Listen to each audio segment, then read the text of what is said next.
ਸਤਿ ਸ਼੍ਰੀ ਅਕਾਲ। ਲੋਕਰਾਣ ਚੈਨਲ ਪੰਜਾਬੀ ਦੇ ਪ੍ਰੋਗਰਾਮ ਸਿੱਧੇ ਸਵਾਲ ਦੇ ਵਿੱਚ ਤੁਹਾਡਾ ਸਵਾਗਤ। ਮੈਂ ਗੁਰਜਿੰਦਰ ਸਿੰਘ ਭੰਗੂ ਤੇ ਮੇਰੇ ਨਾਲ ਸਿਆਸੀ ਮਾਹਿਰ ਡਾਕਟਰ ਭੀਮਿੰਦਰ ਸਿੰਘ। ਡਾਕਟਰ ਸਾਹਿਬ ਜੀ ਆਇਆਂ।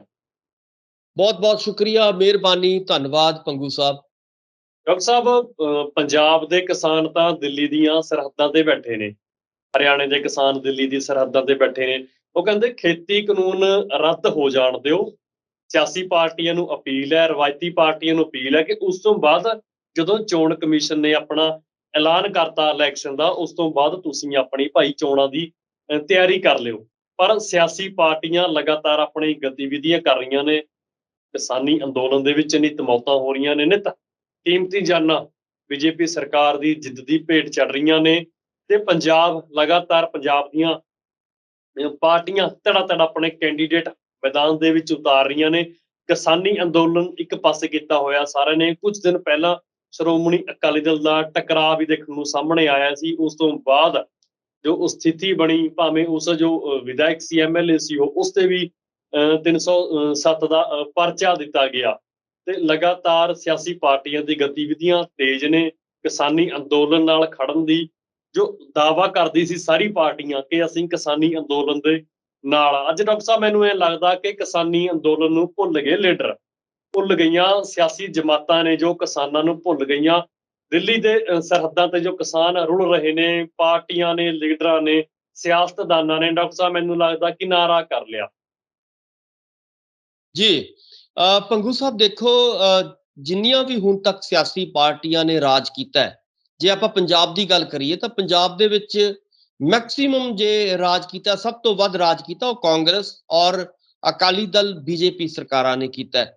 ਔਰ ਇਹੀ ਸਰਕਾਰਾਂ ਆਪਾਂ ਜਾਣਦੇ ਹਾਂ, ਪਿਛਲੇ ਦਿਨਾਂ ਦੇ ਵਿੱਚ ਜਦੋਂ ਵਿਧਾਨ ਸਭਾ ਦਾ ਸੈਸ਼ਨ ਚੱਲ ਰਿਹਾ ਸੀਗਾ ਤਾਂ ਉਹਦੇ ਵਿੱਚ 1913 ਦਾ 2013 ਦਾ ਜਿਹੜਾ ਬਿੱਲ ਹੈ, ਔਰ ਜਿਹਨੂੰ ਕਿਹਾ ਜਾਂਦਾ ਸੀਗਾ ਕਿ ਉਹ ਠੇਕੇਦਾਰੀ ਸਿਸਟਮ ਦੇ ਬਾਰੇ ਬਿੱਲ ਸੀਗਾ, ਔਰ ਉਸ ਬਿੱਲ ਨੂੰ ਉਹਨਾਂ ਨੇ ਰੱਦ ਕੀਤਾ ਸੀਗਾ, ਆਪਾਂ ਨੂੰ ਯਾਦ ਹੋਏਗਾ। ਸੋ ਮੇਰਾ ਕਹਿਣ ਦਾ ਮਤਲਬ ਇਹ ਹੈ ਕਿ ਪਿਛਲੇ ਲੰਬੇ ਸਮੇਂ ਤੋਂ ਇਹ ਸਰਕਾਰਾਂ ਜਿਹੜੀਆਂ ਨੇ ਇਹ ਕਿਸਾਨਾਂ ਦੇ ਵਿਰੋਧ ਵਿੱਚ ਭੁਗਤਦੀਆਂ ਆਈਆਂ ਨੇ, ਮਜ਼ਦੂਰਾਂ ਦੇ ਵਿਰੋਧ ਦੇ ਵਿੱਚ ਭੁਗਤਦੀਆਂ ਆਈਆਂ ਨੇ, ਆਮ ਲੋਕਾਂ ਦੇ ਵਿਰੋਧ ਦੇ ਵਿੱਚ ਭੁਗਤਦੀਆਂ ਆਈਆਂ ਨੇ, ਕਰਮਚਾਰੀਆਂ ਦੇ ਵਿਰੋਧ 'ਚ ਭੁਗਤਦੀਆਂ ਆਈਆਂ ਨੇ।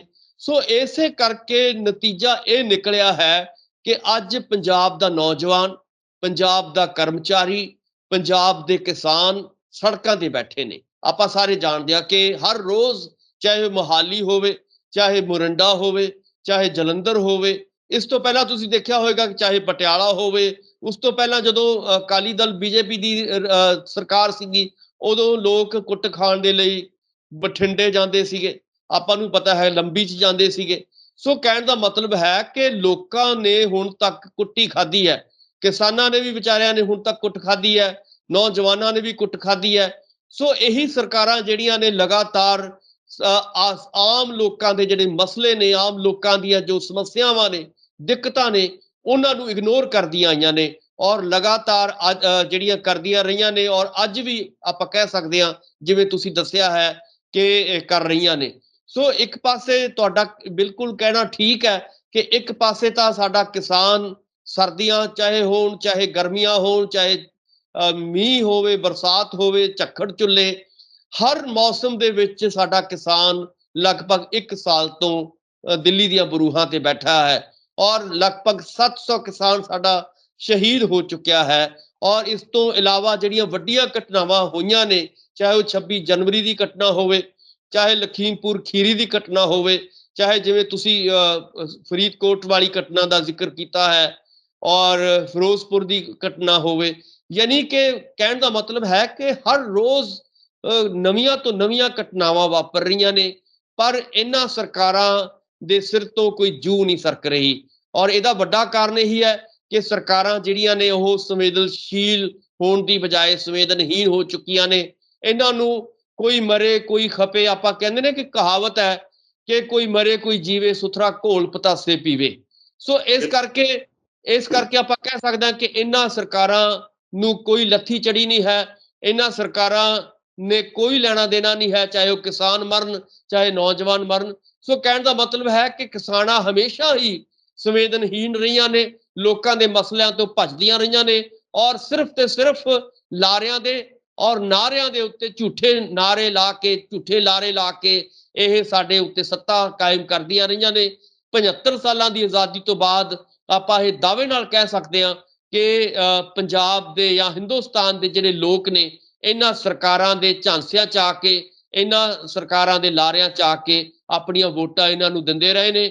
ਪਰ ਇਹੀ ਸਰਕਾਰਾਂ ਜਿਹੜੀਆਂ ਨੇ, ਇਹੀ ਜਦੋਂ ਸੱਤਾ 'ਚ ਆ ਜਾਂਦੀਆਂ ਨੇ, ਇਹੀ ਸਾਨੂੰ ਕੁੱਟਦੀਆਂ ਨੇ, ਮਾਰਦੀਆਂ ਨੇ, ਸਾਡੇ ਉੱਤੇ ਡੰਡੇ ਵਰਾਉਂਦੀਆਂ ਨੇ, ਪਰ ਅਸੀਂ ਫਿਰ ਇਹਨਾਂ ਨੂੰ ਵੋਟਾਂ ਪਾ ਕੇ ਚੁਣਦੇ ਹਾਂ। ਸੋ ਇਸ ਕਰਕੇ ਇਹਦੇ ਬਾਰੇ ਸੋਚਣ ਦੀ ਲੋੜ ਹੈ ਭੰਗੂ ਸਾਹਿਬ। ਜੀ ਬਿਲਕੁਲ, ਸੋਚਣ ਦੀ ਲੋੜ ਹੈ ਡਾਕਟਰ ਸਾਹਿਬ। ਸੋਚਣ ਦੀ ਲੋੜ ਕਿਉਂ ਹੈ? ਸੋਚਣ ਦੀ ਲੋੜ ਇਸ ਕਰਕੇ ਹੈ ਕਿ ਜਿਹੜਾ ਕਿਸਾਨ ਆਪ ਭੁੱਖਾ ਰਹਿ ਕੇ, ਆਪ ਤੰਗੀਆਂ ਤੁਰਸੀਆਂ ਝੱਲ ਕੇ ਇਸ ਮੁਲਕ ਦਾ ਢਿੱਡ ਭਰਦਾ, ਇਸ ਮੁਲਕ ਨੂੰ ਜਿਸ ਕਿਸਾਨ ਨੇ ਖੜਾ ਕੀਤਾ, ਉਹ ਕਿਸਾਨ ਜੋ ਅੱਜ ਖੁਦਕੁਸ਼ੀਆਂ ਕਰਨ ਦੇ ਲਈ ਮਜਬੂਰ ਹੈ। ਸਿੰਘੂ ਬਾਰਡਰ ਤੇ ਇੱਕ ਕਿਸਾਨ ਖੁਦਕੁਸ਼ੀ ਕਰ ਗਿਆ ਇਹਨਾਂ ਸਰਕਾਰਾਂ ਦੀ ਨੀਤੀਆਂ ਤੋਂ ਤੰਗ ਆ ਕੇ। ਉਹੀ ਕਿਸਾਨ ਅੱਜ ਰੁਲਣ ਦੇ ਲਈ ਮਜਬੂਰ ਹੈ। ਆਖਰ ਗਲਤੀ ਕੀ ਹੋ ਗਈ ਕਿਸਾਨ ਤੋਂ ਕਿ ਸਾਰੀਆਂ ਸਰਕਾਰਾਂ ਵੈਰੀ ਹੋ ਕੇ ਖੜ ਗਈਆਂ ਕਿਸਾਨਾਂ ਦੀਆਂ? ਜੀ, ਗਲਤੀ ਇਹੀ ਹੋ ਗਈ ਕਿ ਉਹ ਬਹੁਤ ਨਰਮਾਈ ਦੇ ਨਾਲ, ਬਹੁਤ ਆਪਾਂ ਕਹਿ ਸਕਦੇ ਹਾਂ ਕਿ ਮਿਹਨਤ ਦੇ ਨਾਲ ਆਪਣਾ ਕੰਮ ਕਰਦਾ ਹੈ ਔਰ ਉਹਨੂੰ ਲੱਗਦਾ ਹੈ ਕਿ ਸ਼ਾਇਦ ਅਗਲੀ ਸਰਕਾਰ ਜਿਹੜੀ ਹੈਗੀ ਆ ਸਾਡੀ ਬਾਹ ਫੜੇਗੀ। ਇੱਕ ਵਾਰੀ ਉਹ ਇੱਕ ਪਾਰਟੀ ਨੂੰ ਲੈ ਕੇ ਆਉਂਦਾ ਹੈ, ਕਿਸੇ ਵੇਲੇ ਉਹ ਕਾਂਗਰਸ ਨੂੰ ਲਿਆਉਂਦਾ, ਕਿਸੇ ਵੇਲੇ ਉਹਨੂੰ ਲੱਗਦਾ ਕਿ ਸ਼ਾਇਦ ਅਕਾਲੀ ਦਲ, ਬੀਜੇਪੀ ਵਾਲੇ ਮੇਰੀ ਬਾਹ ਫੜਨਗੇ। ਪਰ ਆਪਾਂ ਦੇਖ ਰਹੇ ਹਾਂ ਕਿ ਕੋਈ ਉਹਦੀ ਬਾਹ ਫੜ ਕੇ ਰਾਜ਼ੀ ਨਹੀਂ ਹੈ, ਚਾਹੇ ਅਕਾਲੀ ਦਲ ਹੋਵੇ, ਚਾਹੇ ਬੀਜੇਪੀ ਵਾਲੇ ਹੋਣ, ਚਾਹੇ ਕਾਂਗਰਸ ਵਾਲੇ ਹੋਣ। ਔਰ ਤੁਸੀਂ ਦੇਖਿਆ ਹੋਵੇਗਾ ਕਿ ਜਦੋਂ ਇਹ 3 ਕਾਲੇ ਕਾਨੂੰਨ ਬਣ ਰਹੇ ਸੀਗੇ ਤਾਂ ਇੱਕ ਪਾਸੇ ਤਾਂ ਅਕਾਲੀ ਦਲ ਕਹਿੰਦਾ ਕਿ ਅਸੀਂ ਕਿਸਾਨਾਂ ਦੇ ਲਈ ਅਸਤੀਫਾ ਦਿੱਤਾ, ਬੀਜੇਪੀ ਨਾਲੋਂ ਆਪਣਾ ਨਾਤਾ ਤੋੜਿਆ। ਪਰ ਦੂਜੇ ਪਾਸੇ ਅਸਲੀਅਤ ਇਹ ਹੈ ਕਿ ਜਦੋਂ 3 ਕਾਲੇ ਕਾਨੂੰਨ ਬਣ ਰਹੇ ਸੀਗੇ ਉਹਦੇ ਵਿੱਚ ਉਹਨਾਂ ਦੇ ਦਸਤਖਤ ਕੀਤੇ ਗਏ ਔਰ ਬੀਬੀ ਹਰਸਿਮਰਤ ਬਾਦਲ ਹੋਰਾਂ ਨੇ ਬਕਾਇਦਾ ਤੌਰ ਤੇ ਸਾਈਨ ਕੀਤੇ ਨੇ ਤਾਂ ਕਿ ਇਹ 3 ਕਾਲੇ ਕਾਨੂੰਨ ਜਿਹੜੇ ਨੇ ਲਾਗੂ ਹੋ ਸਕਣ। ਸੋ ਇਹੀ ਇੱਥੇ ਹੀ ਬਸ ਨਹੀਂ ਹੈ, ਸਗੋਂ ਇਹੀ ਅਕਾਲੀ ਦਲ ਕਹਿੰਦਾ ਰਿਹਾ ਲਗਾਤਾਰ 2-2.5 ਮਹੀਨੇ। ਸ਼ੁਰੂ ਦੇ ਵਿੱਚ ਸਾਰਿਆਂ ਨੂੰ ਯਾਦ ਹੋਏਗਾ ਕਿ ਇਹ 3 ਕਾਲੇ ਕਾਨੂੰਨ ਜਿਹੜੇ ਨੇ ਉਹ ਬਹੁਤ ਹੀ ਕਿਸਾਨਾਂ ਦੇ ਫਾਇਦੇਮੰਦ ਨੇ। ਇਹਦੇ ਨਾਲ ਕਿਸਾਨਾਂ ਦੀ ਆਮਦਨ ਜਿਹੜੀ ਹੈਗੀ ਹੈ ਲਗਭਗ ਦੁੱਗਣੀ ਹੋ ਜਾਊਗੀ। ਸੋ ਕਹਿਣ ਦਾ ਮਤਲਬ ਹੈ ਕਿ ਇੱਕ ਪਾਸੇ ਉਹ ਕਿਸੇ ਵੇਲੇ ਇਹ ਕਹਿੰਦਾ ਸੀਗਾ, ਅੱਜ ਉਹ ਕਹਿੰਦਾ ਕਿ ਅਸੀਂ ਤਾਂ ਕਿਸਾਨਾਂ ਦੇ ਹਿਤੈਸ਼ੀ ਹਾਂ। ਔਰ ਦੂਜੇ ਪਾਸੇ ਕੀ ਹੈ ਕਿ ਜਿਹੜੀਆਂ ਪਿਛਲੇ ਦਿਨਾਂ ਦੇ ਵਿੱਚ ਘਟਨਾਵਾਂ ਵਾਪਰੀਆਂ ਨੇ, ਉੱਥੋਂ ਉਹੀ ਲੱਗਦਾ ਕਿ ਕਿਸਾਨਾਂ ਨੂੰ ਉਹ ਕੁਚਲਣਾ ਚਾਹੁੰਦੇ ਨੇ, ਮਾਰਨਾ ਚਾਹੁੰਦੇ ਨੇ ਔਰ ਉਹਨਾਂ ਨੂੰ ਖਤਮ ਕਰਨਾ ਚਾਹੁੰਦੇ ਨੇ। ਸੋ ਕਹਿਣ ਦਾ ਮਤਲਬ ਹੈ ਕਿ ਇਹੀ ਲੋਕ ਜਿਹੜੇ ਨੇ, ਇਹੀ ਪਾਰਟੀਆਂ ਦੇ ਨੁਮਾਇੰਦੇ ਬੇਸ਼ੱਕ ਸਾਡੇ ਤੋਂ ਵੋਟਾਂ ਲੈਂਦੇ ਨੇ, ਕਿਸਾਨਾਂ ਤੋਂ ਵੋਟਾਂ ਲੈਂਦੇ ਨੇ, ਪਰ ਜਦੋਂ ਇਹ ਸੱਤਾ 'ਚ ਆ ਜਾਂਦੇ ਨੇ ਫਿਰ ਇਹਨਾਂ ਨੂੰ ਸਾਰਾ ਕੁਝ ਭੁੱਲ ਜਾਂਦਾ ਹੈ। ਫਿਰ ਇਹ ਸਾਰਾ ਕੁਝ ਭੁੱਲ ਕੇ ਜਿਹੜਾ ਹੈਗਾ ਲੋਕਾਂ ਦੇ ਉੱਤੇ ਤਸ਼ੱਦਦ ਕਰਦੇ ਨੇ, ਕਿਸਾਨਾਂ ਦੇ ਲਈ ਇੱਦਾਂ ਦੇ ਕਾਲੇ ਕਾਨੂੰਨ ਲਿਆ ਕੇ ਆਉਂਦੇ ਨੇ। ਔਰ ਇਹੀ ਨਤੀਜਾ ਹੈ ਕਿ ਅੱਜ ਕਿਸਾਨ ਜਿਹੜਾ ਹੈਗਾ ਕਰਜ਼ਈ ਹੋ ਚੁੱਕਿਆ ਹੈ। ਇਹਨਾਂ ਸਰਕਾਰਾਂ ਦੀਆਂ ਨੀਤੀਆਂ ਦਾ ਸਿੱਟਾ ਆਪਾਂ ਕਹਿ ਸਕਦੇ ਹਾਂ ਕਿ ਅੱਜ ਪੰਜਾਬ ਦਾ ਕਿਸਾਨ ਲਗਭਗ 3 ਕਿਸਾਨ ਔਰ 1 ਮਜ਼ਦੂਰ ਹਰ ਰੋਜ਼ ਐਵਰੇਜ ਆਪਾਂ ਕਹਿ ਸਕਦੇ ਹਾਂ ਕਿ ਖੁਦਕੁਸ਼ੀਆਂ ਕਰਨ ਲਈ ਮਜਬੂਰ ਹੋ ਰਿਹਾ ਹੈ।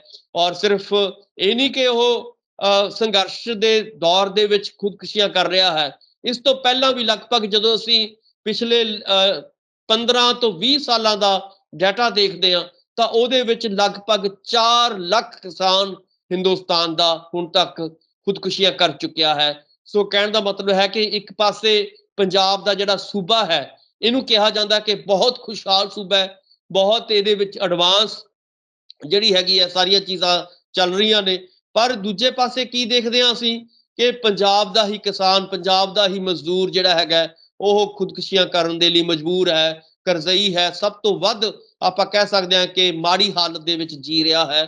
ਸੋ ਕਿਸਾਨਾਂ ਨੂੰ ਵੀ ਇਹਦੇ ਬਾਰੇ ਜਿਹੜਾ ਹੈਗਾ ਇਸ ਵੇਲੇ ਸੋਚਣ ਦੀ ਲੋੜ ਹੈ, ਮਜ਼ਦੂਰਾਂ ਨੂੰ ਵੀ ਔਰ ਬਾਕੀ ਜਿਹੜੇ ਆਮ ਲੋਕ ਨੇ ਉਹਨਾਂ ਨੂੰ ਵੀ ਗੰਭੀਰਤਾ ਦੇ ਨਾਲ ਇਹਨਾਂ ਜਿਹੜੀਆਂ ਸਿਆਸੀ ਪਾਰਟੀਆਂ ਨੇ ਇਹਨਾਂ ਦੇ ਬਾਰੇ ਸੋਚ ਕੇ ਫੈਸਲਾ ਕਰਨਾ ਪਏਗਾ ਕਿ ਉਹ ਹੁਣ ਅਗਲੇ ਦਿਨਾਂ ਦੇ ਵਿੱਚ, ਕਿਉਂਕਿ ਚੋਣਾਂ ਆਉਣ ਵਾਲੀਆਂ ਨੇ, 22 ਦੀਆਂ ਬਹੁਤ ਨੇੜੇ ਸਮਾਂ ਆ ਚੁੱਕਿਆ ਹੈ ਚੋਣਾਂ ਦਾ। ਸੋ ਇਸ ਕਰਕੇ ਇਹਨਾਂ ਕਿਸਾਨਾਂ ਨੂੰ, ਜਿਹੜੇ ਸਾਡੇ ਅੰਨਦਾਤਾ ਨੇ, ਉਹਨਾਂ ਨੂੰ ਸੋਚਣਾ ਪਏਗਾ ਕਿ ਉਹ ਕਿੱਧਰ ਜਾਣ ਜਾਂ ਕਿਹੜੀ ਪਾਰਟੀ ਨੂੰ ਚੁਣਨ ਜਾਂ ਨਾ ਚੁਣਨ। ਇਹਦੇ ਬਾਰੇ ਜਿਹੜਾ ਹੈਗਾ ਬੈਠ ਕੇ ਮੰਥਨ ਕਰਨ ਦੀ ਲੋੜ ਹੈ ਪੰਗੂ ਸਾਹਿਬ?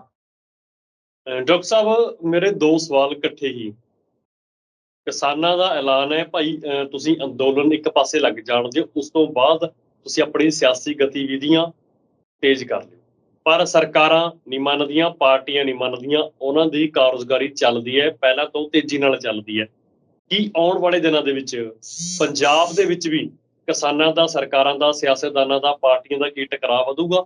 ਤੇ ਦੂਜਾ, ਐਡੀ ਕੀ ਕਾਹਲੀ ਆਈ ਹੋਈ ਹੈ ਜਿਹਦਾ ਟਾਈਮ ਪਿਆ ਇਲੈਕਸ਼ਨ ਦੇ ਵਿੱਚ, ਕਿ ਤੁਸੀਂ ਅੱਜ ਹੀ ਇਹੋ ਜਿਹਾ ਮਾਹੌਲ ਬਣਾ ਦਿਓ ਕਿ ਕੱਲ ਨੂੰ ਇਲੈਕਸ਼ਨ ਨਾ ਹੋਣ, ਧੜਾ ਧੜ ਤੁਸੀਂ ਆਪਣੇ ਕੈਂਡੀਡੇਟ ਅਨਾਉਂਸ ਕਰ ਦਿਓ। ਸਾਰੀ ਪਾਰਟੀਆਂ ਨੇ ਕਰਤੇ, ਕਾਂਗਰਸ ਆਪਣਾ ਕੰਮਕਾਰ ਕਰੀ ਜਾਂਦੀ ਹੈ, ਸ਼੍ਰੋਮਣੀ ਅਕਾਲੀ ਦਲ ਨੇ ਹੀ ਕਿੰਨੇ ਕੈਂਡੀਡੇਟ ਅਨਾਉਂਸ ਕਰਦੇ। ਬੀਤੇ ਕੱਲ ਆਮ ਆਦਮੀ ਪਾਰਟੀ ਵੱਲੋਂ ਆਪਣੀ ਲਿਸਟ ਜਾਰੀ ਕਰ ਦਿੱਤੀ ਗਈ ਹੈ। ਕੀ ਫਿਰ ਏਦਾਂ ਦਾ ਮਾਹੌਲ ਖਰਾਬ ਨਹੀਂ ਹੋਊਗਾ ਪੰਜਾਬ ਦਾ? ਇੱਕ ਪਾਸੇ ਕਿਸਾਨ ਵਰਸਿਸ ਦੂਜੇ ਪਾਸੇ ਸਿਆਸਤਦਾਨ, ਸਿਆਸਤਾਂ ਡਾਕਟਰ ਸਾਹਿਬ ਬਣੀ ਹੋਈਆਂ ਨੇ। ਬਿਲਕੁਲ, ਜੇਕਰ ਇਹ ਵੱਖ-ਵੱਖ ਪਾਰਟੀਆਂ ਜਿਨ੍ਹਾਂ ਦਾ ਤੁਸੀਂ ਜ਼ਿਕਰ ਕਰ ਰਹੇ ਹੋ, ਚਾਹੇ ਉਹ ਕਾਂਗਰਸ ਹੈ, ਚਾਹੇ ਅਕਾਲੀ ਦਲ ਹੈ, ਚਾਹੇ ਬੀਜੇਪੀ ਹੈ, ਚਾਹੇ ਆਮ ਆਦਮੀ ਪਾਰਟੀ ਹੈ, ਜੇਕਰ ਇਹ ਕਹਿੰਦੀਆਂ ਨੇ ਕਿ ਅਸੀਂ ਕਿਸਾਨਾਂ ਦੇ ਹਿਤੈਸ਼ੀ ਹਾਂ, ਇੱਕ ਪਾਸੇ ਤੁਸੀਂ ਦੇਖਿਆ ਹੋਵੇਗਾ ਕਿ ਇਹਨਾਂ ਦੇ ਬਿਆਨ ਜਦੋਂ ਆਉਂਦੇ ਨੇ, ਚਾਹੇ ਉਹ ਕੇਜਰੀਵਾਲ ਜੀ ਦਾ ਬਿਆਨ ਆਉਂਦਾ ਹੋਵੇ, ਚਾਹੇ ਰਾਹੁਲ ਗਾਂਧੀ ਜੀ ਦਾ ਬਿਆਨ ਆਉਂਦਾ ਹੋਵੇ, ਚਾਹੇ ਇਸ ਤੋਂ ਇਲਾਵਾ ਬੀਜੇਪੀ ਵਾਲਿਆਂ ਦੇ ਬਿਆਨ ਆਉਂਦੇ ਹੋਣ, ਜਾਂ ਆਪਾਂ ਕਹਿ ਸਕਦੇ ਹਾਂ ਕਿ ਸੁਖਬੀਰ ਬਾਦਲ ਜੀ ਦਾ ਬਿਆਨ ਆਉਂਦਾ ਹੋਵੇ, ਇਹ ਲਗਾਤਾਰ ਹੀ ਕਹਿੰਦੇ ਰਹੇ ਨੇ ਕਿ ਅਸੀਂ ਤਾਂ ਕਿਸਾਨਾਂ ਦੇ ਬਹੁਤ ਵੱਡੇ ਹਿਤੈਸ਼ੀ ਹਾਂ। ਔਰ ਦੂਜੇ ਪਾਸੇ ਕੀ ਹੈ ਕਿ ਜਦੋਂ ਕਿਸਾਨ ਜਥੇਬੰਦੀਆਂ ਇਹਨਾਂ ਨੂੰ ਕਹਿੰਦੀਆਂ ਨੇ ਕਿ ਹਜੇ ਫਿਲਹਾਲ ਤੁਸੀਂ ਆਪਣੀਆਂ ਗਤੀਵਿਧੀਆਂ, ਜਿਹੜੀਆਂ ਸਿਆਸੀ ਗਤੀਵਿਧੀਆਂ ਨੇ, ਘੱਟੋ ਘੱਟ ਉਹਨਾਂ ਦੇ ਉੱਤੇ ਰੋਕ ਲਾਓ, ਉਹਨਾਂ ਨੂੰ ਕੰਟਰੋਲ ਕਰੋ, ਉਦੋਂ ਇਹ ਜਿਹੜੀਆਂ ਨੇ ਬਿਲਕੁਲ ਇਹ ਪਾਰਟੀਆਂ ਉਲਟ ਹੋ ਜਾਂਦੀਆਂ ਨੇ। ਔਰ ਇਹਨਾਂ ਨੂੰ ਲੱਗਦਾ ਹੈ ਕਿ ਇਹਦੇ ਨਾਲ ਸ਼ਾਇਦ ਸਾਡਾ ਜਿਹੜਾ ਲੋਕਤੰਤਰੀ ਹੱਕ ਹੈ ਉਹਦੇ ਉੱਤੇ ਡਾਕਾ ਵੱਜਦਾ ਹੈ। ਸੋ ਇਹ ਜਿਹੜੀ ਸੋਚ ਹੈ, ਇਹਨਾਂ ਨੂੰ ਇਹੀ ਇਸ ਲਈ ਮਜਬੂਰ ਕਰਦੀ ਹੈ ਕਿ ਅਸੀਂ ਇਦਾਂ ਦੀਆਂ ਗਤੀਵਿਧੀਆਂ ਕਰੀਏ।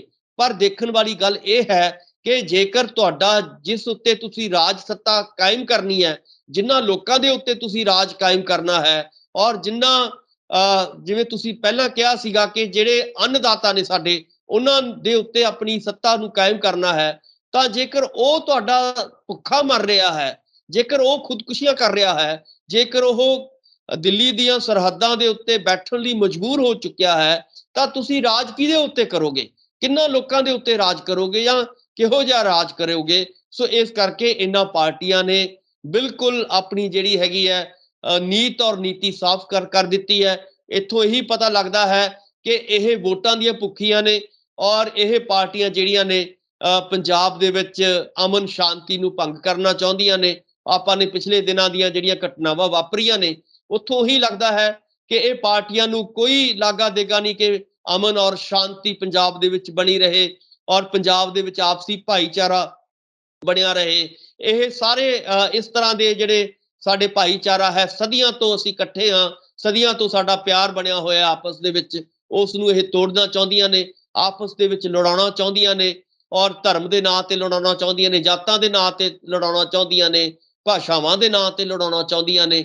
ਇਸ ਤਰ੍ਹਾਂ ਹੋਰ ਬਹੁਤ ਸਾਰੇ ਇਹਨਾਂ ਕੋਲੇ ਤਰੀਕੇ ਨੇ ਜਿਹਦੇ ਕਰਕੇ ਸਮਾਜ ਦੇ ਵਿੱਚ ਵੰਡਾ ਪਾ ਕੇ ਆਪਣਾ ਰਾਜ ਸੱਤਾ ਜਿਹੜੀ ਹੈਗੀ ਹੈ ਕਾਇਮ ਕਰਦੀਆਂ ਰਹੀਆਂ ਨੇ। ਔਰ ਹੁਣ ਵੀ ਇਹਨਾਂ ਦੀ ਕੋਸ਼ਿਸ਼ ਹੈ ਕਿ ਇਦਾਂ ਲੋਕਾਂ ਨੂੰ ਲੜਾ ਕੇ ਆਪਸ ਦੇ ਵਿੱਚ ਪੰਜਾਬ ਦਾ ਮਾਹੌਲ ਖਰਾਬ ਕੀਤਾ ਜਾਏ, ਔਰ ਉਹਦੇ ਵਿੱਚੋਂ ਆਪਣਾ ਜਿਹੜਾ ਹੈਗਾ ਦਾ ਲਗਾ ਲਿਆ ਜਾਏ, ਆਪਣੀ ਸੱਤਾ ਕਾਇਮ ਕਰ ਲਈ ਜਾਏ। ਸੋ ਇਸ ਕਰਕੇ ਆਪਾਂ ਕਹਿ ਸਕਦੇ ਹਾਂ ਕਿ ਬਿਲਕੁਲ ਸਹੀ ਤੁਹਾਡੇ ਸਵਾਲ ਇਹ ਹੈ ਜਿਹੜੇ ਬਣਦੇ ਆ ਕਿ ਇਸ ਵੇਲੇ ਸਾਡੀਆਂ ਸਿਆਸੀ ਧਿਰਾਂ ਜਿਹੜੀਆਂ ਨੇ, ਉਹਨਾਂ ਦੇ ਵਿੱਚ ਨਾ ਤਾਂ ਸ਼ਾਂਤੀ ਹੈ, ਨਾ ਉਹ ਇਸ ਵੇਲੇ ਤਹੱਮਲ ਰੱਖ ਰਹੀਆਂ ਨੇ।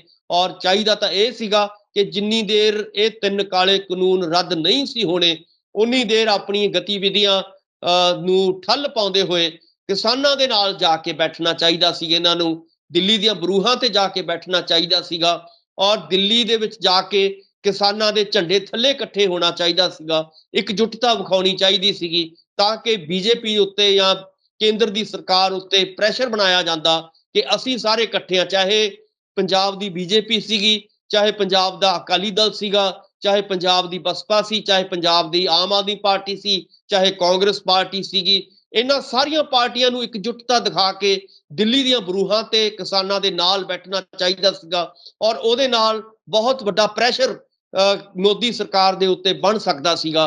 ਪਰ ਇਹ ਇਹਨਾਂ ਨੇ ਨਹੀਂ ਕੀਤਾ, ਸਗੋਂ ਆਪਣੇ ਇਦਾਂ ਦੇ ਮਤਲਬ ਲੋਕਾਂ ਨੂੰ ਲੜਾਉਣ ਦੀ ਕੋਸ਼ਿਸ਼ ਕੀਤੀ, ਕਿਸਾਨਾਂ ਨੂੰ ਆਪਸ ਦੇ ਵਿੱਚ ਧਰਮ ਦੇ ਨਾਂ ਤੇ ਵੰਡਣ ਦੀ ਕੋਸ਼ਿਸ਼ ਕੀਤੀ। ਔਰ ਇਹਦੇ ਵਿੱਚੋਂ ਆਪਾਂ ਸਾਰੀ ਸਿਆਸਤ ਪਿਛਲੇ 1 ਸਾਲ ਤੋਂ ਲਗਾਤਾਰ ਦੇਖਦੇ ਆਏ ਹਾਂ ਕਿ ਇਹ ਪਾਰਟੀਆਂ ਜਿਹੜੀਆਂ ਨੇ ਆਪਣੇ ਆਪਣੇ ਏਜੰਡੇ ਦੇ ਅਨੁਸਾਰ ਚੱਲ ਰਹੀਆਂ ਨੇ, ਔਰ ਇਹਨਾਂ ਦਾ ਏਜੰਡਾ ਇੱਕੋ ਹੀ ਹੈ ਕਿ ਅਸੀਂ ਕਿਵੇਂ ਨਾ ਕਿਵੇਂ ਸੱਤਾ ਦੇ ਉੱਤੇ ਕਾਬਜ਼ ਹੋਣਾ ਹੈ। ਅਸੀਂ ਜਿਹੜੀਆਂ 22 ਦੀਆਂ ਚੋਣਾਂ ਨੇ ਉਹਦੇ ਵਿੱਚ ਅਸੀਂ ਵੱਧ ਤੋਂ ਵੱਧ ਵੋਟਾਂ ਲੈਣੀਆਂ ਨੇ ਤਾਂ ਕਿ ਸਾਡੀ ਸੱਤਾ ਆ ਸਕੇ। ਇਸ ਤੋਂ ਇਲਾਵਾ ਇਹਨਾਂ ਦਾ ਕੋਈ ਹੋਰ ਏਜੰਡਾ ਨਹੀਂ ਹੈ। ਸੋ ਨਤੀਜਾ ਆਪਾਂ ਕੀ ਦੇਖ ਰਹੇ ਹਾਂ ਇਸ ਸਾਰੇ ਚੀਜ਼ ਦਾ ਇਹੀ ਹੈ ਕਿ ਪੰਜਾਬ ਇਸ ਵੇਲੇ ਤਰਾਹ ਕਰ ਰਿਹਾ ਹੈ। ਜਿਵੇਂ ਇੱਕ ਕਹਾਵਤ ਹੈ ਕਿ ਰੋਮ ਸੜ ਰਿਹਾ ਸੀਗਾ ਔਰ ਨੀਰੋ ਜਿਹੜਾ ਸੀਗਾ ਬੰਸਰੀ ਵਜਾ ਰਿਹਾ ਸੀਗਾ। ਇਸੇ ਤਰ੍ਹਾਂ ਪੰਜਾਬ ਇਸ ਵੇਲੇ ਸੜ ਰਿਹਾ ਹੈ। ਪੰਜਾਬ ਇਸ ਵੇਲੇ ਪੰਜਾਬ ਦਾ ਬੱਚਾ ਦੁਖੀ ਹੈ। ਪਰ ਇਹ ਜਿਹੜੇ ਸਾਡੇ ਸਿਆਸੀ ਲੀਡਰ ਨੇ ਇਹ ਆਪਣੀ ਬੰਸਰੀ ਵਜਾ ਰਹੇ ਨੇ, ਸਿਆਸੀ ਬੰਸਰੀ ਵਜਾ ਰਹੇ ਨੇ।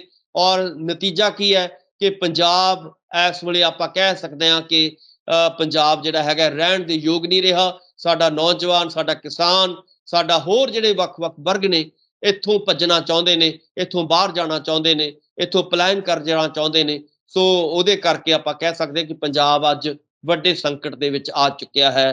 ਪੰਗੂ ਸਾਹਿਬ ਜੀ ਡਾਕਟਰ ਸਾਹਿਬ, ਜਾਂਦੇ ਥੋੜੇ ਸ਼ਬਦਾਂ ਦੇ ਵਿੱਚ ਬੀਜੇਪੀ ਸਰਕਾਰ ਦੀ ਅੱਜ ਸਥਿਤੀ ਬਿਆਨ ਕਰੋ ਦਰਸ਼ਕਾਂ ਨੂੰ। ਪੰਜਾਬ ਦੇ ਵਿੱਚ ਤਾਂ ਲਗਭਗ ਉਹੀ ਸਥਿਤੀ ਹੈ ਕਿ ਆਪਾਂ ਕਹਿ ਸਕਦੇ ਹਾਂ ਕਿ ਜੇਕਰ ਇਹ 117 ਬੰਦੇ ਖੜੇ ਕਰਦੇ ਹੈ, ਉਮੀਦਵਾਰ ਖੜੇ ਕਰਦੇ 117, ਤਾਂ ਲਗਭਗ ਸਾਰੀਆਂ ਸੀਟਾਂ ਦੇ ਉੱਤੇ 117 ਦੀਆਂ 17 ਦੇ ਉੱਤੇ ਇਹਨਾਂ ਦੀਆਂ ਜ਼ਮਾਨਤਾਂ ਜ਼ਬਤ ਹੋ ਜਾਣਗੀਆਂ। ਇਹ ਆਪਾਂ ਯਕੀਨ ਦੇ ਨਾਲ ਕਹਿ ਸਕਦੇ ਹਾਂ, ਭਰੋਸੇ ਦੇ ਨਾਲ ਕਹਿ ਸਕਦੇ ਹਾਂ। ਜੇਕਰ ਆਪਾਂ ਯੂਪੀ ਦੀ ਗੱਲ ਕਰੀਏ ਤਾਂ ਯੂਪੀ ਦੇ ਵਿੱਚ ਵੀ ਆਪਾਂ ਸਾਰੇ ਜਾਣਦੇ ਹਾਂ ਕਿ ਸੱਤਾ ਬੀਜੇਪੀ ਦੀ ਹੈ ਔਰ ਉੱਥੇ ਵੀ ਵੱਡੀ ਟੱਕਰ ਜਿਹੜੀ ਹੈਗੀ ਹੈ ਕਿਸਾਨ ਮੋਰਚਾ ਇਹਨਾਂ ਨੂੰ ਦੇ ਸਕਦਾ ਹੈ। ਇਸੇ ਤਰ੍ਹਾਂ ਉੱਤਰਾਖੰਡ ਦੇ ਵਿੱਚ ਬਹੁਤ ਵੱਡੀ ਟੱਕਰ ਜਿਹੜੀ ਹੈਗੀ ਹੈ, ਜੇਕਰ ਇਹ ਨਹੀਂ ਹੱਲ ਹੁੰਦੇ ਮਸਲੇ 22 ਤੱਕ, ਤਾਂ ਉੱਥੇ ਵੀ ਜਿਹੜਾ ਹੈਗਾ ਬਹੁਤ ਵੱਡਾ ਸੰਕਟ ਬੀਜੇਪੀ ਲਈ ਆ ਸਕਦਾ ਹੈ। ਇਸੇ ਤਰ੍ਹਾਂ ਗੋਆ ਦੇ ਵਿੱਚ ਵੱਡਾ ਸੰਕਟ ਬੀਜੇਪੀ ਨੂੰ ਆ ਸਕਦਾ ਹੈ। ਇਸੇ ਤਰ੍ਹਾਂ ਮਣੀਪੁਰ ਦੇ ਵਿੱਚ ਜਿਹੜਾ ਹੈਗਾ ਅੱਗੇ ਮੋਰਚਾ ਜਿਹੜਾ ਹੈਗਾ ਜੇਕਰ ਜਾਂਦਾ ਹੈ ਤਾਂ ਉੱਥੇ ਵੀ ਨੁਕਸਾਨ ਪਹੁੰਚ ਸਕਦਾ ਹੈ ਬੀਜੇਪੀ ਦੇ ਲਈ। ਸੋ ਕੁੱਲ ਮਿਲਾ ਕੇ ਆਪਾਂ ਕਹਿ ਸਕਦੇ ਹਾਂ ਕਿ ਬੀਜੇਪੀ ਦੇ ਲਈ ਜੇਕਰ ਇਹ ਮੋਰਚਾ ਲਗਾਤਾਰ ਅੱਗੇ ਵੱਧਦਾ ਹੈ, ਅੱਗੇ ਜਾਂਦਾ ਹੈ, ਤਾਂ ਬਹੁਤ ਵੱਡੇ ਖਤਰੇ ਜਿਹੜੇ ਨੇ ਆਉਣ ਵਾਲੇ ਦਿਨਾਂ ਦੇ ਵਿੱਚ 22 ਦੀਆਂ ਚੋਣਾਂ ਦੇ ਵਿੱਚ ਖੜੇ ਹੋ ਸਕਦੇ ਨੇ। ਸੋ ਉਮੀਦ ਕਰਨੀ ਬਣਦੀ ਹੈ ਕਿ ਇਹਨਾਂ ਖਤਰਿਆਂ ਨੂੰ ਮੱਦੇਨਜ਼ਰ ਰੱਖਦੇ ਹੋਏ ਆਪਾਂ ਕਹਿ ਸਕਦੇ ਹਾਂ ਕਿ ਜੇਕਰ ਸਿਆਣੀ ਹੋਏਗੀ ਬੀਜੇਪੀ ਤਾਂ ਲਾਜ਼ਮੀ ਤੌਰ ਤੇ ਕਿਸਾਨਾਂ ਦਾ ਮਸਲਾ ਹੱਲ ਕਰੇਗੀ, 3 ਕਾਲੇ ਕਾਨੂੰਨ ਰੱਦ ਕਰੇਗੀ ਔਰ ਇੱਕ ਨਵਾਂ MSP ਵਾਲਾ ਕਾਨੂੰਨ ਜਿਹੜਾ ਹੈਗਾ ਲੈ ਕੇ ਆਏਗੀ। ਫਿਰ ਤਾਂ ਆਪਾਂ ਕਹਿ ਸਕਦੇ ਹਾਂ ਕਿ ਕੋਈ ਸੰਭਾਵਨਾਵਾਂ ਬੀਜੇਪੀ ਦੀ ਹੋ ਸਕਦੀ ਹੈ। ਅਦਰਵਾਈਜ਼ ਜੇ ਨਹੀਂ ਹੁੰਦਾ ਤਾਂ ਬਹੁਤ ਸਾਰੀਆਂ ਜਿਹੜੀਆਂ ਆਪਾਂ ਕਹਿ ਸਕਦੇ ਹਾਂ ਕਿ ਸਮੱਸਿਆਵਾਂ ਦਾ ਸਾਹਮਣਾ ਆਉਣ ਵਾਲੇ ਦਿਨਾਂ ਦੇ ਵਿੱਚ ਬੀਜੇਪੀ ਨੂੰ ਕਰਨਾ ਪਏਗਾ। ਪੰਗੂ ਸਾਹਿਬ ਜੀ ਬਿਲਕੁਲ ਡਾਕਟਰ ਸਾਹਿਬ, ਬੀਜੇਪੀ ਨੂੰ ਸਮੱਸਿਆਵਾਂ ਦਾ ਸਾਹਮਣਾ ਕਰਨਾ ਪਊਗਾ ਕਿਉਂਕਿ ਕਿਸਾਨਾਂ ਦੇ ਏਕੇ ਦੀ ਤਾਕਤ, ਕਿਸਾਨਾਂ ਦੇ ਨਾਲ ਮਜ਼ਦੂਰਾਂ ਦੇ ਏਕੇ ਦੀ ਤਾਕਤ, ਕਿਸਾਨਾਂ ਮਜ਼ਦੂਰਾਂ ਦੇ ਨਾਲ ਹਰ ਵਰਗ ਦੀ ਏਕੇ ਦੀ ਤਾਕਤ ਬੀਜੇਪੀ ਸਰਕਾਰ ਨੂੰ ਇੱਕ ਤਾਂ ਹਜ਼ਮ ਵੀ ਨਹੀਂ ਹੁੰਦਾ ਕਿ ਲੋਕ ਇਕੱਠੇ ਹੋ ਜਾਣ ਤੇ ਸਰਕਾਰ ਨੂੰ ਸਵਾਲ ਕਰਨ। ਖਾਸ ਕਰਕੇ ਖੇਤੀ ਕਾਨੂੰਨ ਰੱਦ ਕਰਵਾਉਣ ਦੇ ਲਈ ਜੋ ਅੰਦੋਲਨ ਚੱਲਦਾ ਦਿੱਲੀ ਦੇ ਬਰੂਹਾਂ ਤੇ ਬੈਠੇ ਨੇ। ਡਾਕਟਰ ਸਾਹਿਬ ਬਹੁਤ ਬਹੁਤ ਸ਼ੁਕਰੀਆ ਆਪਣੇ ਵਿਚਾਰ ਰੱਖਣ ਦੇ ਲਈ, ਧੰਨਵਾਦ। ਬਹੁਤ ਬਹੁਤ ਮਿਹਰਬਾਨੀ, ਸ਼ੁਕਰੀਆ, ਧੰਨਵਾਦ।